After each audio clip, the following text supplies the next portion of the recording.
some more relaxing, scary stories. I've got a big cup of tea, which I am really looking forward to enjoying. I'll just put that down for a second.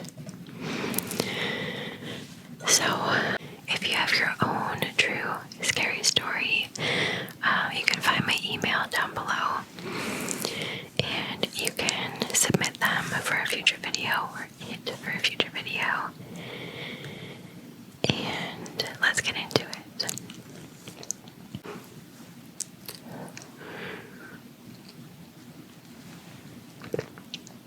Oh, it's hot. It's perfect. Okay. So, this story took place in the early 2000s when my uncle was still in university. It was his last semester, and he was headed over his exams that take place at the end of the year. I wasn't born yet when this story took place, so I've only heard it from my family. I wanted to share this story because it's one that you wouldn't believe would happen, although I do hope that you believe it. It was May, and on this specific day, my uncle had convinced my grandfather, which was his dad, to let him drive their family car to his university and back for his exams. Once he was allowed, he packed his backpack and got ready for the drive. He went to his university, took his exams, and everything was good. Until the ride home. Also, specific detail, he was driving all alone, which meant that there was nobody with him when this happened. Coincidentally, it was also evening, meaning that the sky was just getting darker and darker. On his way back, he had to take the highway in order to reach the house because some of the main roads were blocked off. So that was what he did. There wasn't a lot of traffic, a few cars passing by here and there. So he should have gotten home pretty quick, right? Well, no. A few minutes into his drive home, he noticed that there was a car parked on the side of the highway. When he got his car a little bit closer to it, he noticed that the hood of the car was propped up, and there was a woman nearby the car overlooking the highway and signaling for someone to help her.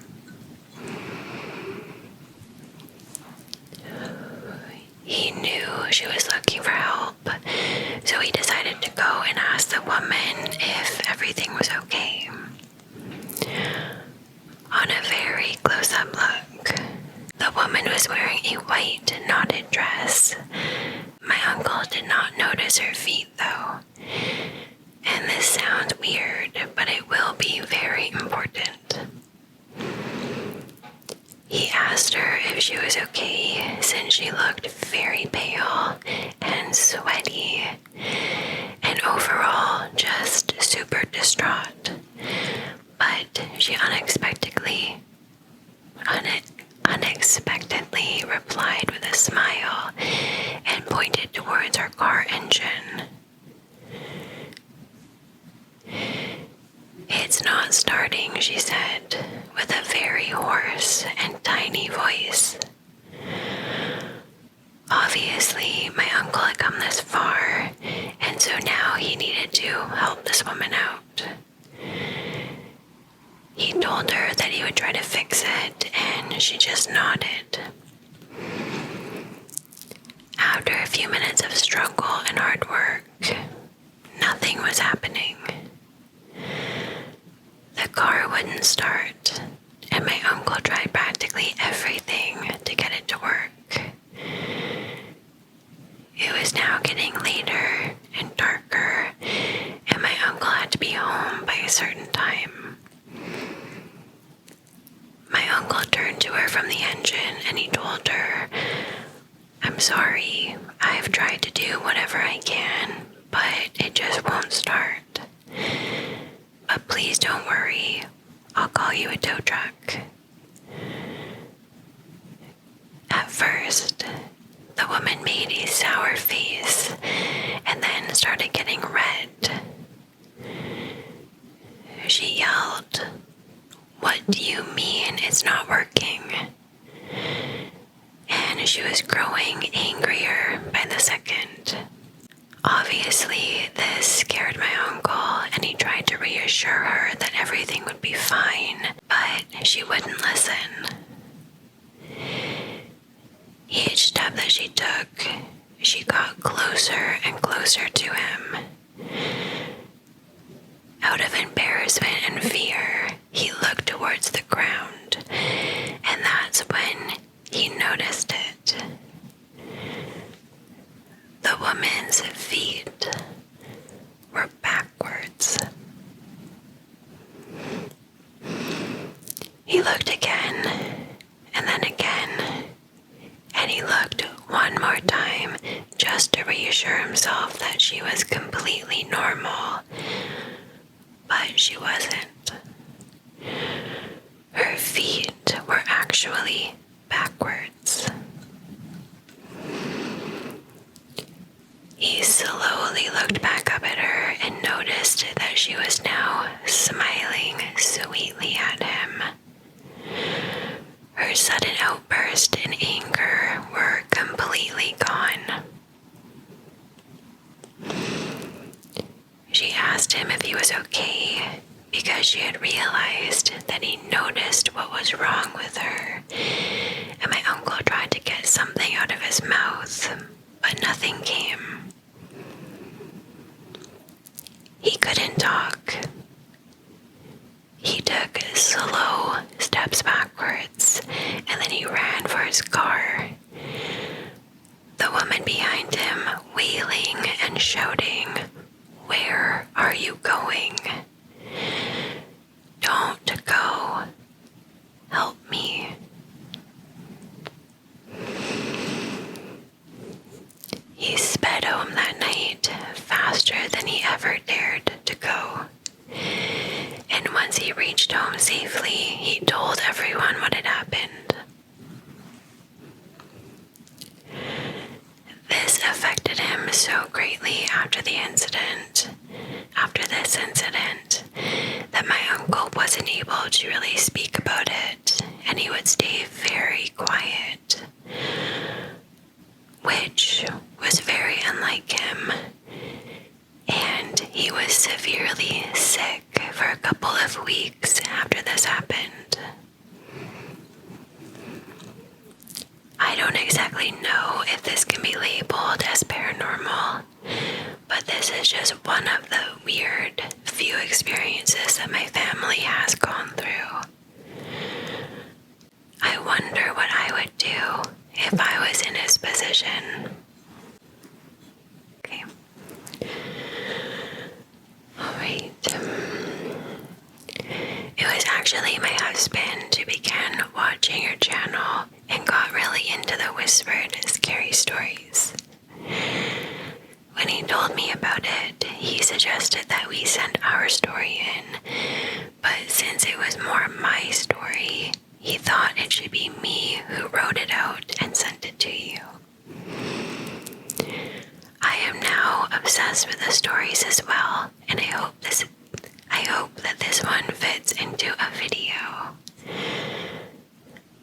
That's really cool. Cheers to both of you. Thank you so much for watching. Okay. We were so excited when we bought our first house. It was older, with good bones, as the inspector said, and in a neighborhood that seemed perfect. We had just had our first baby, and we pictured her growing up there. The really welcoming. People brought cookies and muffins. They offered to help unload our trucks. It was almost overwhelming, but in a good way. But there was one neighbor who came by who at first would seem that they meant well, but really unnerved me immediately.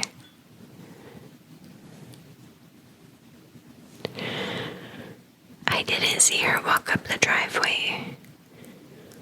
One minute, I was unpacking a box of kitchen stuff.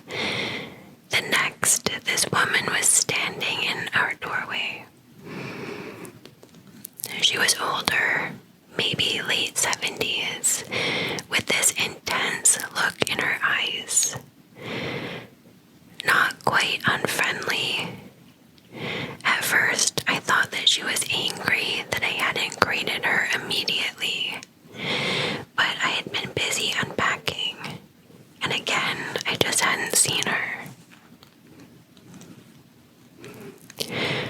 "Welcome to the neighborhood," she said.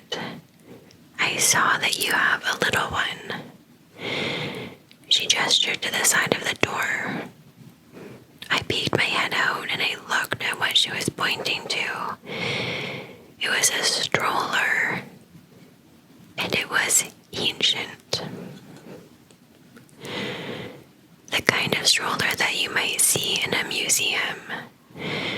Big metal wheels, faded fabric, dirty looking, and it looked incredibly unsafe.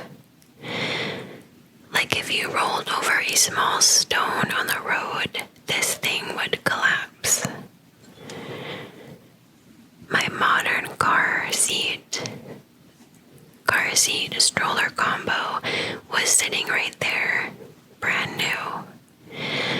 I couldn't imagine even for a second putting my baby in this old clunky thing that the woman had brought with her.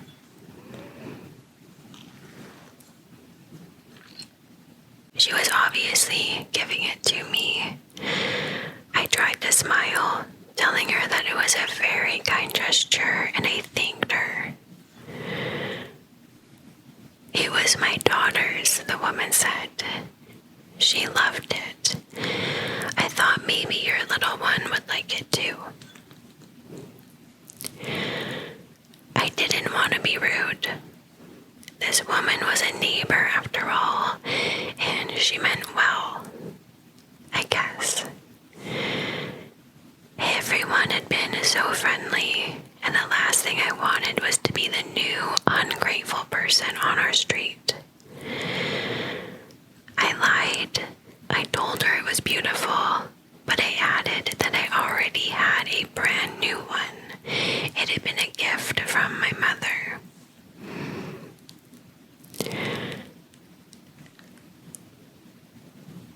I tried a different tactic, repeating again that we already had one. It worked great for us, and maybe there was another family who could take this one off of her hands. Though I didn't want any baby to be put in that thing. Again, it looked so unsafe.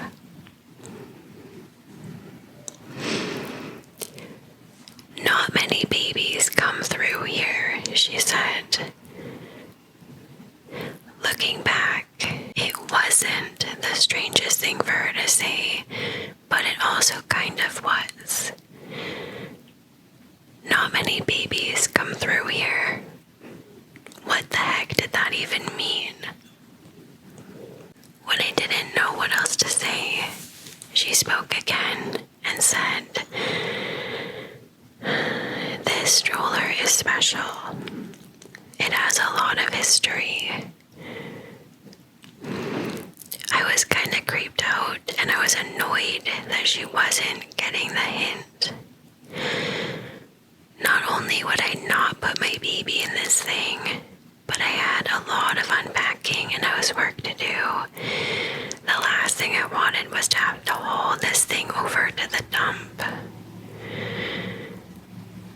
A smile finally broke out on the woman's face when my daughter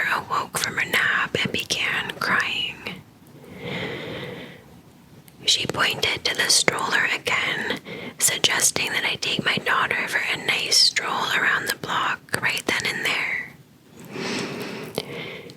That some fresh air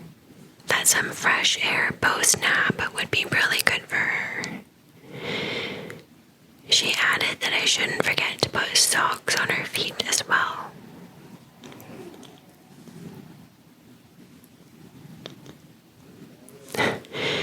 That comment kinda did it in for me. It was a hot day. My daughter didn't need socks. I didn't need a stranger insisting on how I should dress my baby. I thanked her again, and I said that I would put the stroller in the backyard for now until we needed it. I just wanted her to leave. She seemed satisfied with that, though I could tell she wasn't thrilled. She just nodded, wrapped her hands around the stroller's handlebar, rocked it back and forth a few times, and then walked away without another word. I watched her shuffle down the driveway and I closed the door. My husband came in, saw the stroller, and he rolled his eyes, asking what that was. I explained the situation and he laughed, saying that that was neighborly. We'll just donate it or something. I kindly explained that we weren't donating it anywhere, that it wasn't safe for anything to be inside of it. The stroller sat on our back patio for days. I didn't really want it in the house. I kept meaning to call someone to haul it away, but life with an infant is chaotic.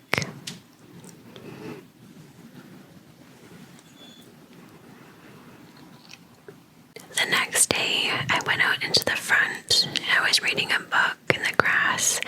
I was trying to get my daughter to take a nap in her safe stroller. And then the old woman started walking by. She called out, of course, saying, "I see that you're not using the stroller." Her voice sounded accusing. I was so uncomfortable and annoyed by this woman. Her attitude about the stroller unnerved me, and I couldn't believe that she still wasn't taking the hint.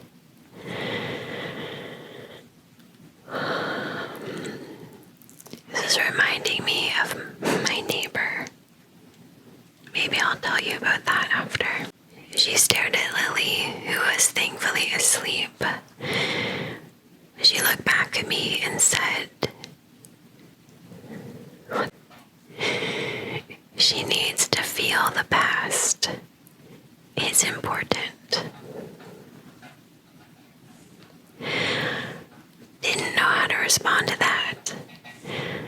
I muttered something about how I'm sure she would eventually, and with that I packed up my book, clearly moving myself and my baby towards the front door. "Use the stroller," she said. It wasn't a request. It came off as an order. Then she just walked away again down the street. I was now pretty creeped out. I told Mark about it that night, and he finally started to see that I wasn't overreacting. I was pretty sure there was something wrong with this woman. I wanted to ask about her on our community Facebook page, but how do you go about something like that? She hadn't technically done anything wrong, and people might think that I was being rude and ungrateful. A few nights later, I woke up to Lily crying. I went into her room. I picked her up and I started to rock her, but she direction of the window. Her eyes were kind of wide with fear. And I knew that she was scared because she'd had the same reactions to thunderstorms. I actually went to the window to double check that there wasn't a storm outside, thinking maybe that I had somehow slept through it, but it was a calm night. And then I thought maybe that the cat had startled her again, but he was still in the guest bedroom where we close him in for night.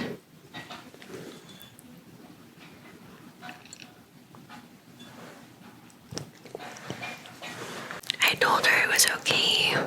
I kept trying to soothe her back to sleep, but she wouldn't settle. Of course. Then I see something walk past the window. I panicked, but I somehow stayed calm at the same time. I turned the light off and I backed out of the room. I turned the hallway light off and I woke my husband, telling him that somebody was outside. They had walked by the window and it looked like they were scoping the house. Lily's window backed into the backyard, which was fully fenced, so it wasn't an accident that somebody had been out there. Nobody should have been out there. My husband told me to take Lily into the bathroom, the hallway bathroom, because it was the only room with no windows, and he told me to call the police. He went outside with a flashlight and he checked the perimeter of the house. Then he waited for the police on the front steps. They checked the backyard a few times. They went into the garage. They checked the shed. And then they came inside upon my insistence as well. But they didn't find any evidence of someone having been outside or inside. The next morning, I went out to the backyard. The stroller had clearly been moved. I knew it was closer to the back door than I had left it, and I assumed that Mark or the police had maybe moved it. But then, I thought one of the wheels was turning by itself. At first, I knew it was my imagination. It had to be. Maybe new mom paranoia. Maybe even a hallucination from sleep deprivation. But I swore it looked like it had just been moved and the wheel was still turning.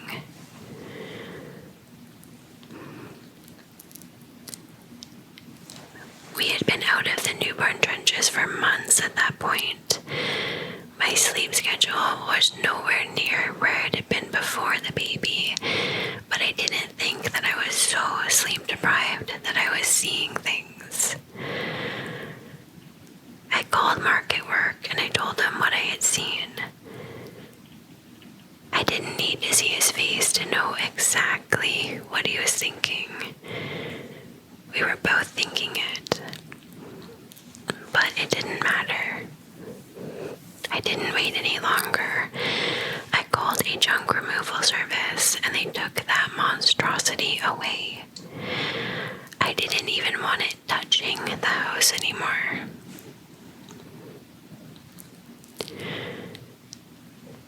After getting to know the neighbors a little better and building up the confidence not to sound rude about it, we eventually found out a little more about the woman. She had been living in an assisted living facility about a mile away.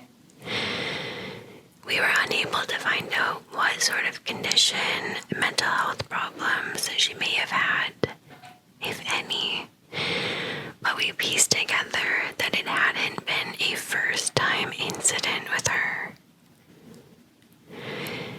She had visited several houses in the past decade where new owners had moved in and attempted to offer them her antique stroller.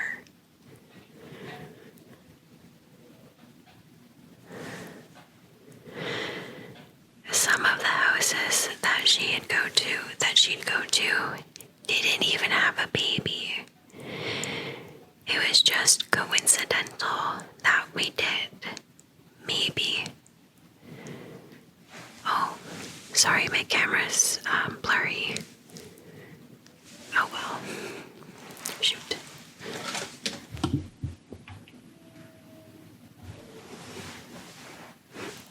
Sorry. It was beyond strange. Don't get me wrong, I have empathy for her, given the fact that she was likely suffering from some sort of mental health issue, but it didn't stop it from being a creepy experience, especially given the fact that I am 100% convinced that it was her who had been outside my daughter's bedroom window that night.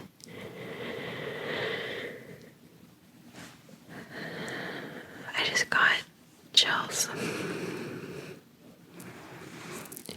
I tried to contact the facility where she was living to get more information about her, to let them know that I believed she had been trespassing on our property and she likely needed more help. But I was denied access to speak with her since I didn't have any relation.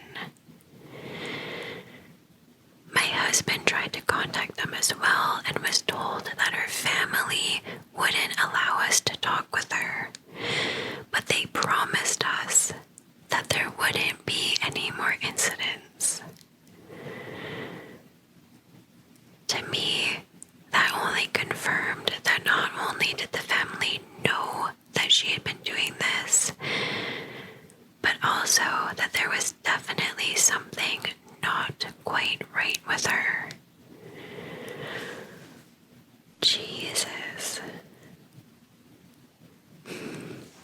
I never stopped wondering about why she was so fixated on that stroller.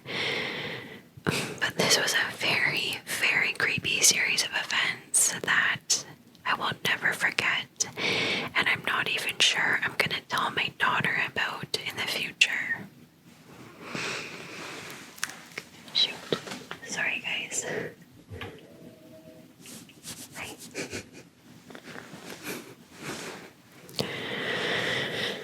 Oh, it's just one of those days.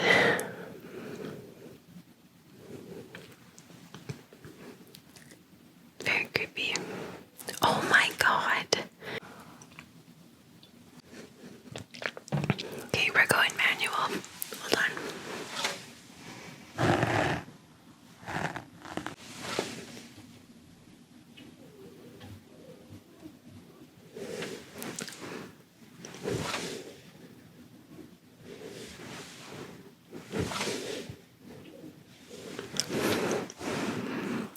It's gonna have to be good enough. Oh, it's just one of those days. I'm missing one of my lights, but I'll have it back up and running smoothly for the next video. When I was a child, both my parents went to work early, so they would drop me off at my grandmother's to eat breakfast and go to school from there. My grandmother died my junior year in high school, and I started coming straight home from school. During this time, my mother started complaining that when she would get home from work, the receiver of the phone, which was an 80s style corded push button phone, which was next to her bed, was left off of the base. I wasn't using the phone, but she would insist that I must have been because the phone was hung up properly when she left for work. One day I got home a little bit early. Now I need to pause and tell you about the layout of our apartment. From the front door, I look directly into the living room, dining room, door to the kitchen and the short halfway that led to my parents' bedroom and my bedroom. There was no other door. The windows were old-fashioned, narrow casement windows with screens, and we were on the 3rd floor. Anyway, as soon as I walked in the door, I could clearly hear 2 footsteps coming from my parents' bedroom. I dropped my bag and I foolishly ran into the bedroom. It wasn't far and only took a few seconds. I got to the bedroom and no one was there.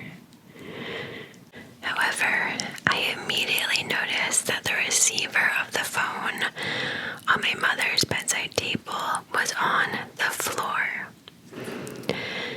It was placed so that the cord to the base was stretched out as far as it could go. I later tried to replicate the placement by shaking the table, tipping the phone, etc. But I could never get the receiver off of the base. When I finally resorted to knocking it off with a finger, it would fall on the table or fall next to it. The only way I could replicate the placement of the receiver where I found it was to carefully stretch the cord, place it, and then hold it for a few seconds. It could not have gotten to that spot by accident. When I found the phone, I hung it up and it immediately rang. I answered it, and it was my dad. He asked what was wrong. I asked him why he asked that, and he said he had called, apparently just before I got home, and someone, he thought it was me, answered the phone, but never said anything. He finally hung up and had been trying to call back and only got through after I put the phone back on the base. I have never figured out what happened. I definitely heard footsteps, and I am just as certain that there was nobody there. No one ran by me. The windows in the bedroom were not disturbed, and my parents had too much stuff under the bed and in the closet for anyone bigger than an infant to hide in either spot.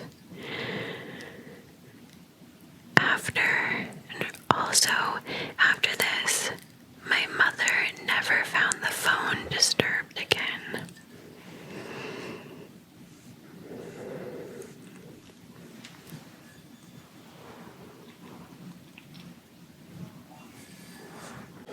I used to work as a security guard for an office building.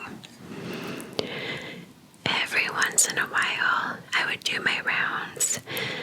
The building would be completely empty, except for me. Then I would sit at the security desk and watch the cameras. But then, the CFO would suddenly appear on the cameras on the first floor. He would literally just appear in his office, even after I had checked his office was empty. He'd walk around the first floor for a bit, go back to his office, and then completely disappear again. I'd go around the first floor, but I had never seen him in person. I'd only ever seen him on the cameras, and it used to scare the shit out of me. I ended up recording the CCTV and I showed the security supervisor, which led to HR questioning him about sneaking into the office after dark. Turned out that behind some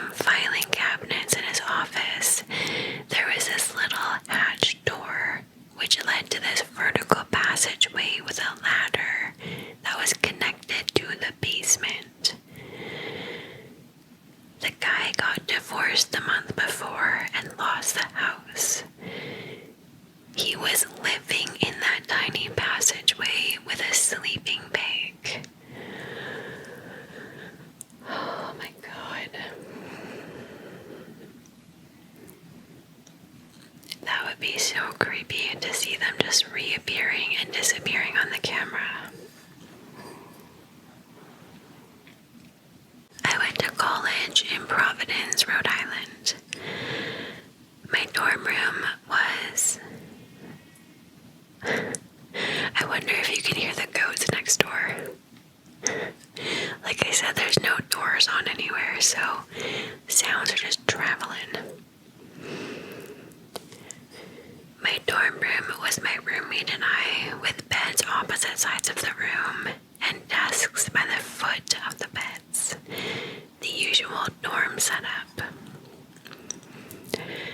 My boyfriend and I were hanging out in my room one day and he was laying on my bed. I was up next to the bed and bent over to grab something. I heard him scream and freak out, holding his eyes. I'm not exaggerating, and he wouldn't tell me why. Eventually, he tells me that when I bent over, he saw a shadow behind me that actually kind of looked like him, and it freaked him out. He had an afro, so the silhouette would have been pretty distinctive. We didn't really talk about it afterwards, and never told my roommate. She wasn't in the room at the time. A couple of weeks later, I'm asleep in bed with my boyfriend. I wake up in the middle of the night to my roommate packing a bag, and she is clearly panicked. She kind of rushed out of the room and didn't see me awake, so I didn't say anything. The next morning, I see her and I ask her why she rushed out of the room in the middle of the night. She then tells me that she woke up in the middle of the night and she saw my boyfriend sitting at my desk, and she asked him why he was awake. She then looked over and saw my boyfriend sleeping next to me. She believed in ghost stuff, so she was really freaked out and left. It really freaked me out because we hadn't mentioned the look-alike my boyfriend saw. We didn't mention that to her, and it sounded like she had seen the same figure. Living in Rhode Island made me see some weird shit. Is Rhode Island known for ghost stuff? I don't know much about Rhode Island. Yeah, I don't know. It must be. I gotta look that up.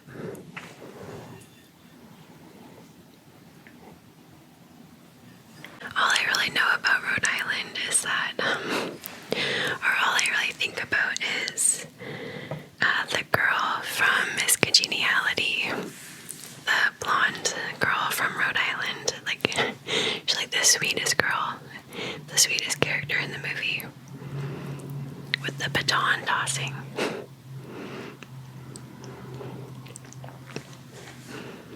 Wait, was she Rhode Island? I'm pretty sure she was Rhode Island. Anyway. I have seen some pretty wild stuff in my life, but most of it is explainable. The one event that comes to mind was witnessed by my dad, my brother, and myself. And it's a two-part encounter, but I still consider it one event. It was around 1998. My family and I had just moved to an old clap boardhouse on the edge of town. It had a huge backyard with a 6-foot wooden privacy fence on one side and a metal chain link fence about 4.5 feet around the three sides of the yard. Neighbors on one side, the privacy fence side, neighbors on a small grass alley that ran behind the back with a street light, and then another yard, etc. Our bedroom was an old converted sunroom on the back of the house that faces the backyard. It had floor-to-ceiling windows all along the back wall, looking into the backyard. We didn't have many options as to where to place our beds, so my headboard was against the windows, and my brother's bed was about 8 feet away, with his headboard against the opposite wall, with the foot of the bed facing the windows. One night, we were up pretty late. I was in my bed and he was in his, just talking about random things, when suddenly he got really quiet. I figured that he fell asleep, but then I heard him whispering in a shaky breath. So I asked him, "What?" And I heard him whisper again. So again, I tell him, "Speak up, I can't hear you." And he says, "Don't move. Be quiet." And he says this in kind of a forced whisper. But I, thinking that he's messing with me, I ask him why. And I'm looking at him, and mind you, my head is to the windows, and he is pointing into the backyard behind my bed. So quickly, I sit up, I turn around, and there is this huge dog head staring almost nose to glass through the window right behind my bed. I am almost nose to nose with this thing. Now, when I say I screamed, I mean I screamed. Not my proudest moment, but hey, I was only 10 years old. Anyways, the thing quickly ducked under the window and then ran to the side of the yard, and it jumped the 4.5-foot chain link fence, and it bolted off into the darkness. My dad came running into the room with our mom right on his heels. We were able to get out that something was looking through our window. So Dad ran back to his room and he grabbed his shotgun, and then he headed out the side door of the house and into the backyard. Unfortunately, or fortunately, I don't know, he didn't find anything. He wrote it off as if I had had a nightmare, and my brother wouldn't admit to seeing anything.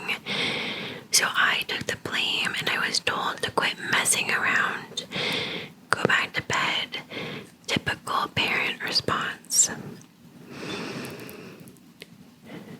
Well, later that night, maybe an hour or so after I begged my parents to let me sleep in the living room because leaving the house wasn't an option and still being refused, I was made to sleep in my room.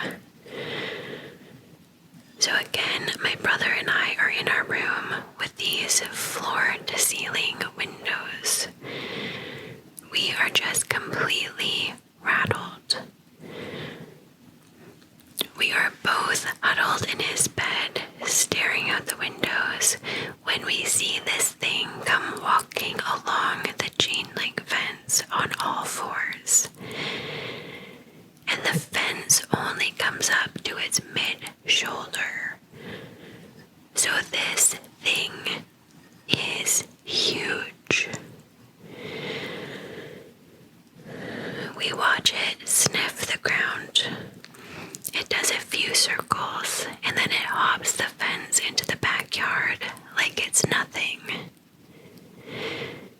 It walks over to the window and again gets its nose right up to the glass like it is trying to see inside. We are panicking the whole time. My brother basically says, "F this," and as soon as he steps off the bed, we hear this loud bang, and there is a flash of light. The thing at the window gets knocked sideways, and without even missing a beat, it turns and runs across the full length of the backyard, jumps the back chain link fence. It cleared the fence, the alleyway, and then landed in the back neighbor's yard. This is easily a 15-foot jump minimum, clearing the fence. And it did this like it was nothing, and it was gone at a dead run. Up beside the house, and it went off into the darkness on the other side. My dad comes tearing around the side of the house with his shotgun in hand, and he makes a mad dash for the side door and slams it shut behind him. He is screaming and hollering, saying, "We gotta go, we gotta back up," and we head to a hotel that night. My mom absolutely refused to believe what we saw. Refused to believe we saw what we said we saw, and we only lived there for about 6 months. It rattled my dad so much that he didn't even want to come back. He told my mom that we were just gonna move that next day, but she wouldn't allow it.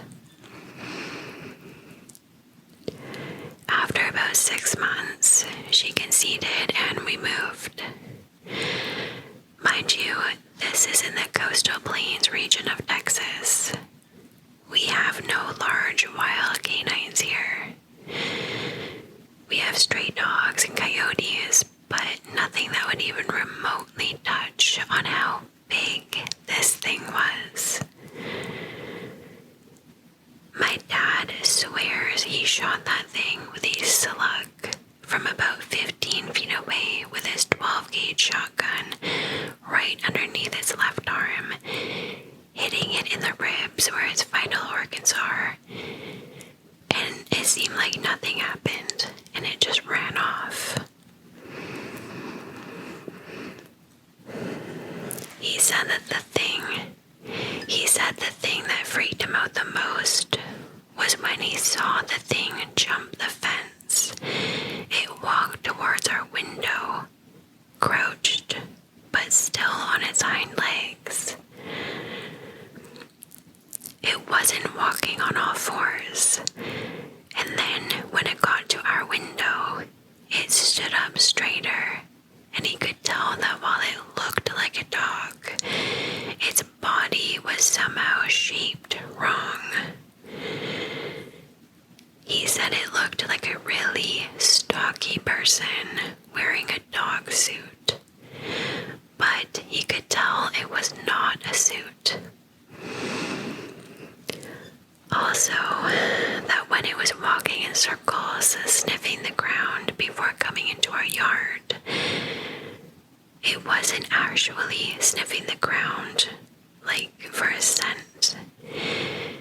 It was staring at our window with its face to the ground like it was acting like it was sniffing.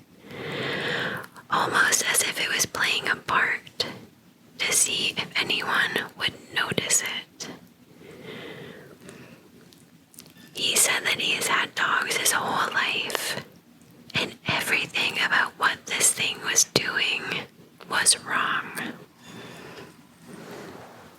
A while later, I asked my dad why he was in the backyard, if he thought that I had just been having a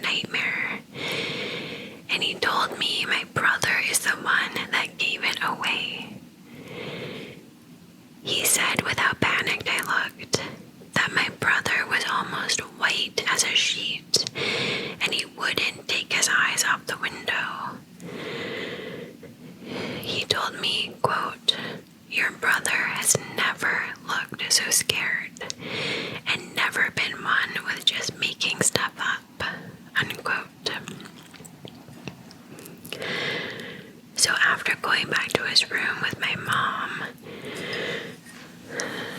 So after going back to his room with my mom, laying there thinking about it, he decided that if my brother was as white as he was, then we had to have seen something. So he grabbed his gun in case he had to scare some creeper out of our yard, and he figured that he was gonna go through the garage and out by the far side of the house and sneak to the corner to see if someone was peeking in our windows or if someone was actually messing with us. He never actually thought we saw a huge dog-looking thing, just that maybe with it being dark outside and with us being kids, with overactive imaginations, of course, maybe we just mistook something as something else. But when he saw that thing, when he saw it come up the side fence, and with the street light in the back alley lighting up the backyard, he saw it, and it freaked him out. He was gonna creep back inside until it went up to our window, and he said as it stood up, he just got this instant feeling of pure dread, like something was going to happen to us.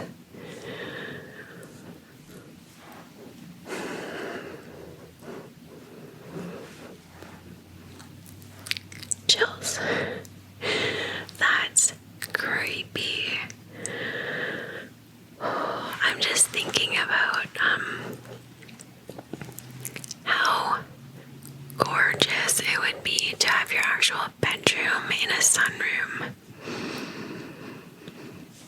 But if you are surrounded by trees, that would also be very creepy at nighttime. I would still do it though. Maybe not though.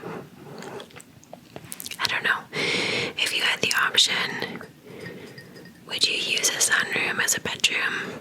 Just nothing but windows. It would be pretty cool. But it would be scary. Okay. I hope you guys enjoyed that. Hope you found the stories creepy and interesting. And if you have your own true personal scary stories, you can find my email down below to send yours in for a future video.